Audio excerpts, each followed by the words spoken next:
welcome to our Facebook Live today on Wednesday the 23rd of October.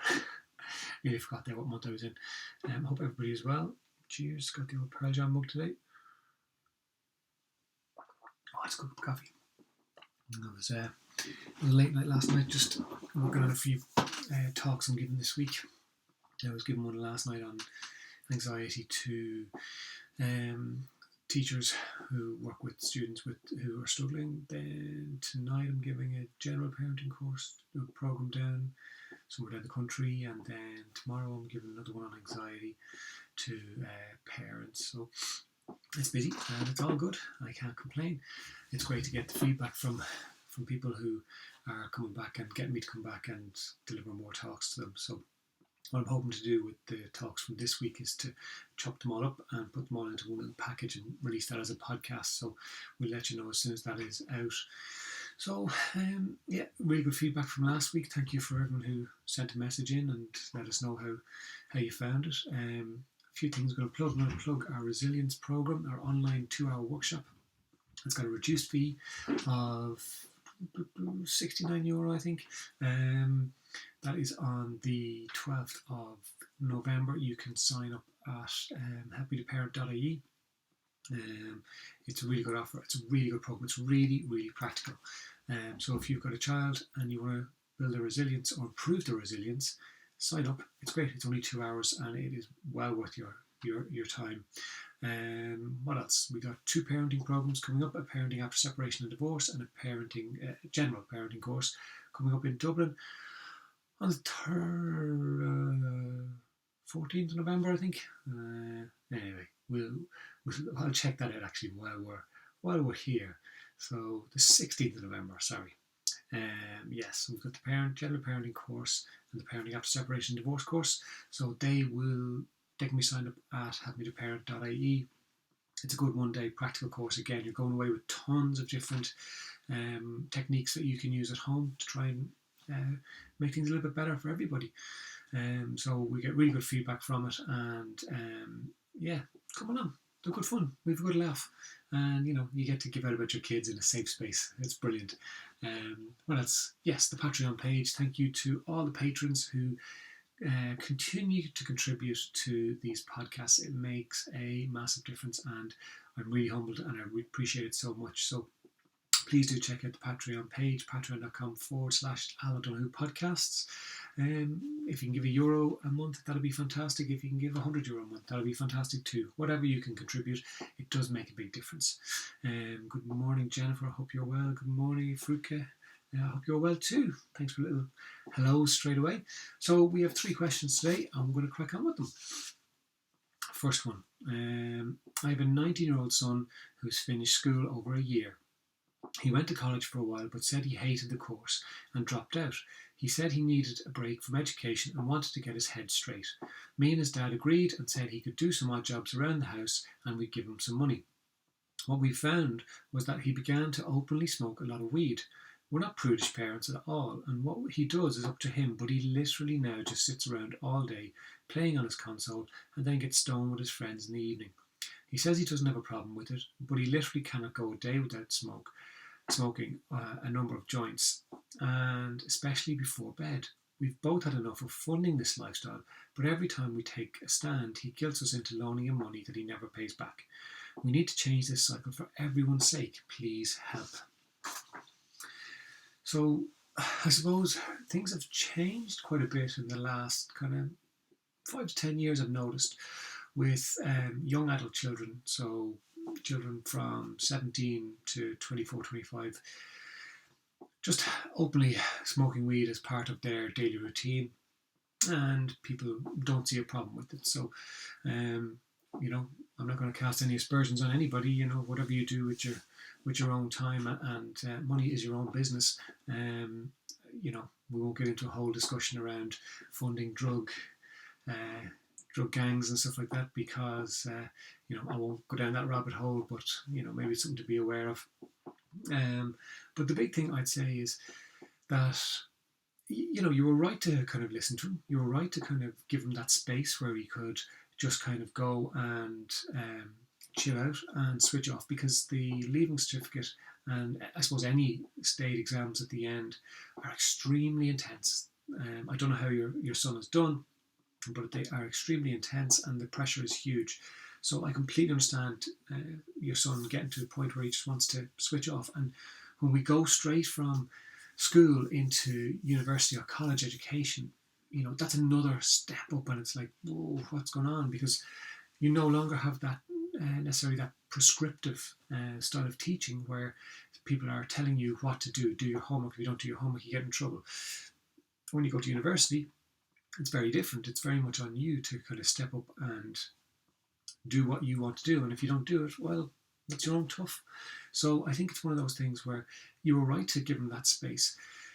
Maybe where things have fallen down is that he was allowed to sit around and do nothing. Now, it's difficult as well because he is an adult. He is an adult, so he does need to kind of make decisions for himself. And, you as a parent are kind of going, well, look, you are an adult, so you can make this decision. But unfortunately, you guys are paying for his food, paying for his bills, paying for his weed, probably paying for him to go out with his friends, paying for his clothes, all that kind of stuff. And he is more than capable, from what I'm taking, to go and get himself a job. Now, easier said than done to get a job, but there are plenty of things that he could do. And I think, you guys have got to the point now where it's, no, the way things are going is not acceptable. It's not okay. We're not going to keep funding this because he's getting nowhere. As in, you see that he's not motivated to do things. He's not necessarily motivated to look at going back to university. He's had, a year off pretty much.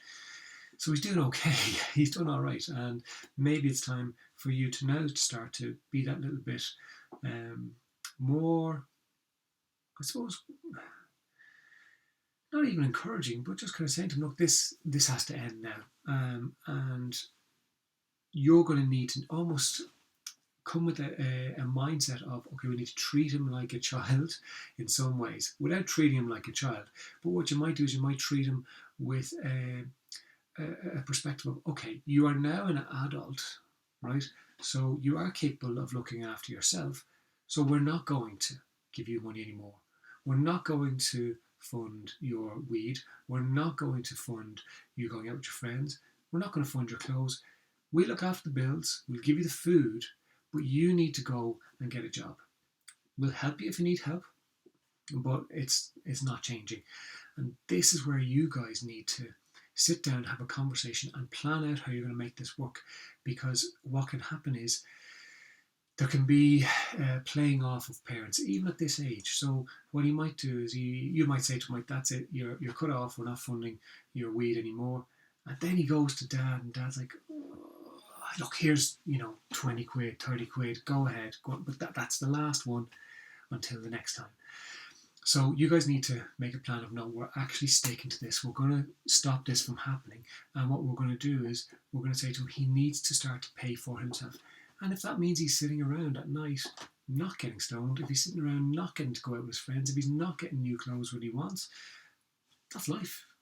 If he was living on his own, he wouldn't be able to do that anyway. So, maybe it's time to start to put it back on him and give him the responsibility to look after himself. You don't need to do it. You're his parents. You've taken care of him for 19 years. I'm going to assume that you've pretty much funded his lifestyle for those 19 years. It's all right for you to take a step back and say, no, it's time for you now to step up and figure out what you want to do. Now, he doesn't need to know what he wants to do for the rest of his life, but he needs to know what he's going to do for the next 6 months. So he needs to be able to get a job and go and do something. And you genuinely might be able to help him out in finding a job. You might know somebody who runs a pub. You might, whatever. And I think things like working in a pub sometimes can be very good because he's not sitting around smoking weed all evening. Now, you might have a couple of joints after work or a couple of pints, but he's not sitting around all evening playing his console. He's building up contacts, building up relations with people, where he's learning how to interact with people and learning how to engage with customers and all that kind of stuff. So he's learning a whole new skill base that could hopefully stand him in good stead going forward. But you guys need to make the decision that this is it. Like, this is actually the line. No longer are we going to allow this. And he might come crying, like literally crying, looking for money. Oh, there's something, and he'll find the best justification ever, ever. Um, there's my friend's wedding, or my friend's graduation, or my girlfriend's birthday, or whatever it might be. You need to take the hard line. You need to take the hard line, because he will. He'll step up and get a job. He's going to test and see, is this actually true? Are mum and dad actually going to follow through this time? And this is where you do. You follow through. So, see how you get on, and do come back to me. Jennifer, my house, my rules. So he should notice that, and if not, then he should move out and take care of himself. He's old enough to he's old enough to support, like getting a job. It's a fair point. Now, the other thing is, you need to decide whether or not you want to go to that length. Like, would you turn around and say, no, it's either our way, or you can move out and do what you want, but we're not paying for you anymore? Some parents will do that. So, Jennifer, you're right. Some might do that. Some won't. That might be a step too far for some parents. So, decide what's right for you, and then go from there. Okay, next one. We've started to notice our 12-year-old daughter is starting to use a bit more inappropriate language.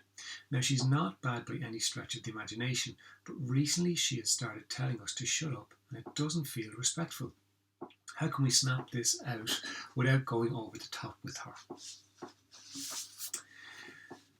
So she's clearly coming to that stage where she's starting to push, find her own voice, and start to kind of go, I've got something to say and I'm going to say it. And that can be quite a shift for parents, because they're kind of going, oh, hold on a minute, you were my child and you kind of went along with everything that we kind of went along with pretty much, and now all of a sudden you're saying, shut up to me, or maybe swearing a little bit, and it can be quite a shock. Now, I don't know if you guys use the term shut up a lot to each other, or if you swear a lot to each other. So if you do, it's not a huge step for a child to start doing it. And that's, again, it's not a criticism of any parent. It's just, children learn more from what they see than what we tell them. So, if they're listening to us swearing at each other or telling each other to shut up, they're probably going to try and do it themselves. But they are the children. So it is important that they do understand that it's not okay, and this is clearly not okay for you. So it feels disrespectful. And I think that's the angle that you can come from, that we don't disrespect in this family. One of our core rules in this family is we don't disrespect each other. And you can sit down and just explain it to her in a very calm way, not like outside of any time that she's done it as a reaction, but sit down and say, look, we understand you're growing up, but we don't tell each other to shut up. We don't swear at each other. It's not okay for you to do that. So if you do it, this is going to be the consequence. Probably the phone, probably, who knows, whatever you think is actually going to have an impact on her, and put that in place. So it is important that you, again, like the first one, you stick to it. That's the difficulty. You need to stick to it. Don't just kind of let it slip, because it can be very easy to kind of go, oh, she told me to shut up, and I don't want to have to get into a big deal trying to get the phone off her. That all that means is that she's learning that actually she can say what she wants. Even though you might give out to her, even though you might be annoyed, you can still say what she wants.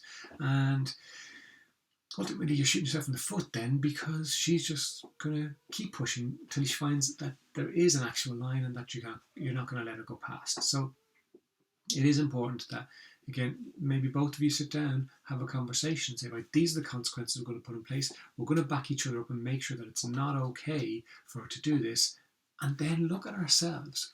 Is this something we're doing ourselves? And can we start to change? Can we start to look at our habits? And, if we do swear a lot around the house, if we do, swear at the kids, if we do, tell each other to shut up, maybe our kids are learning something different. So it's okay for us to change how we are. Because a lot of people say, oh, well, I'm old and I can't change. Absolutely you can change. Absolutely. Everyone can change. Anyone can change. It's just sometimes the change can be difficult and we just can't be arsed. So maybe look at that and see. That might not be an issue for you at all, but I suppose it's something to be aware of.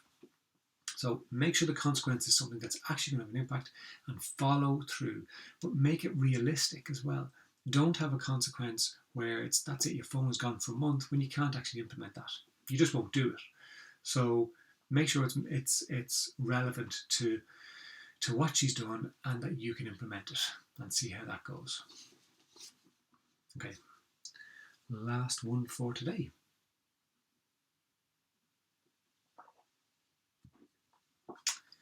My 9-year-old son has recently been diagnosed with dyslexia. The school have been great with offering support, but we're wondering if there are any extra ways we can help him at home. Thanks for any suggestions. So more and more children appear to be getting diagnosed with things like dyslexia, which is great. Like, it's great that kids are now being able to access the supports, as long as they're able to access the supports. So some schools are amazing. They will go to massive lengths to support children and get them the required help that they need. Other schools are completely overwhelmed and aren't in a position to provide that support, maybe as well as some other schools. So whatever the situation is with your school, and this one seems to be quite good, keep a constant flow of discussion between you and the school. So I'd say go back to them and say, well, look, whatever you guys are doing, let us know, so that we can start to do those things at home and reinforce the stuff that our son is learning in school to back it up. Then you can do your own bit of research. There are things like the plastic coloured sheets that help kids to read, kids with dyslexia to read, so you can put them over a book and stuff like that. Then there are the pens that, say out the words, so you can look at maybe getting one of those. And then the other thing I'd say is, if your child is really struggling with spelling, get in touch with me. So we have a program called Pass Literacy On, that it helps children who are dyslexic to use their visual memory in order to learn. So a lot of schools would teach using the phonics and using auditory, but that doesn't work necessarily for children who have dyslexia. They're way more visual. So what you'll probably find is your son is extremely visual. He pictures everything. He can see things, and you'll tell him, can you think of that dog? And you'll see him look, and he's literally seeing the dog in his mind's eye. So with the Pass Literacy On, we teach kids to use that visual memory, and we run a 1-day workshop where kids come in and they can barely spell 3-4 letter words, and they leave spelling 8, 9, 10 letter words forwards and backwards in one go. It is one of my favourite programs to deliver, because it's just such a privilege to see a child going from self-esteem in here to up here. It is amazing. So do get in touch with me. We can run it on a 1-to-1 basis with you if you're not in a position to attend one of our 1-day sessions. We have one coming up in Drogheda at the end of November. That's been funded by the Loud Leader Partnership. So if you are living in the Drogheda area, you have a child who has dyslexia, get in touch with me and I'll pass your details on to the lady who's organising it, because she might be able to get you onto it, and it'll be free of charge. It's a fantastic opportunity.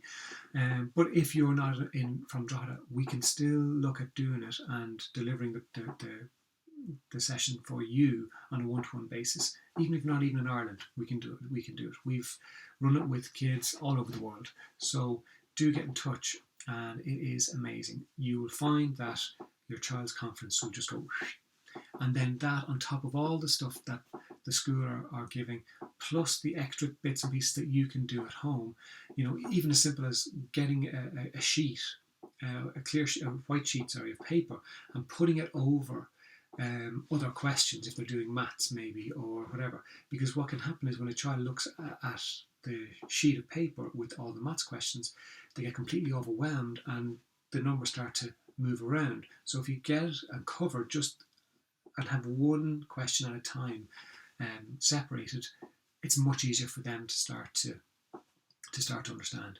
Another great thing, get a little egg timer, pop it on the table, get them to watch the egg timer. And when all the sand is hit the bottom, get them to tell you that it's got to the bottom and then do homework. Because what that does, that starts to slow the mind down.